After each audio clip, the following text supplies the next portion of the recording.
முதல்வர் வேட்பாளர்கள் அரவிந்த் கெஜ்ரிவால், கிரண் பேடியின் சூறாவளி பிரச்சாரத்துடன் டெல்லி சட்டசபை தேர்தலுக்கான பிரச்சாரம் வியாழக்கிழமை மாலை முடிவுக்கு வந்துள்ளது. டெல்லி சட்டசபை தேர்தல் பிரச்சாரத்தின் இறுதி நாளான வியாழனன்று காலை முதல் நகர் முழுவதும் அனல் பறக்க பிரச்சாரம் நடந்தது. ஆம் ஆத்மி கட்சியின் முதல்வர் வேட்பாளர் அரவிந்த் கெஜ்ரிவால் புதுடெல்லி தொகுதியில் ஒரே நாளில் 25 இடங்களில் பிரச்சாரத்தில் ஈடுபட்டார். एक तो सभी कार्यकर्ताओं को कि उन्होंने बहुत अच्छा काम किया है और बस आखिरी के 48 घंटे बचे हैं. अब हमें सोना नहीं है, खाना नहीं है, पीना नहीं है.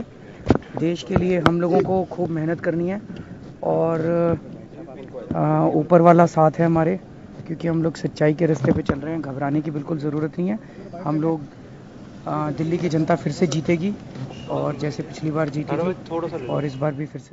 அதேபோல பாரதிய ஜனதா முதல்வர் வேட்பாளர் கிரண் பேடி தான் போட்டியிடும் கிருஷ்ணா நகர் தொகுதி முழுவதும் சுற்றிச் சுழன்று வாக்கு சேகரித்தார். அப்போது தான் சேவை நோக்குடன் தேர்தலில் போட்டியிடுவதாகவும், கெஜ்ரிவாலை போல தனிப்பட்ட ஆதாயத்துக்காக அரசியலுக்கு வரவில்லை என்றும் கிரண் பேடி பேசினார். मोदी जी के सेंट्रल गवर्नमेंट के विकास को दिल्ली के साथ जोड़ने जा रही हूँ. ये है मेरा कर्तव्य और ये है मेरा संपूर्ण समर्पण. அதே நேரத்தில் பாரதிய ஜனதா சார்பில் களமிறக்கப்பட்டுள்ள 120 எம்பிக்களும் மத்திய அமைச்சர்கள் உள்ளிட்ட மூத்த பாரதிய ஜனதா தலைவர்களும் 70 தொகுதிகளிலும் தீவிர பிரச்சாரத்தில் ஈடுபட்டனர். காங்கிரஸ் முதல்வர் வேட்பாளராக கருதப்படும் அஜய் மாக்கென் தன்னுடைய சதர் பஜார் தொகுதியில் ஓட்டு சேகரித்தார்.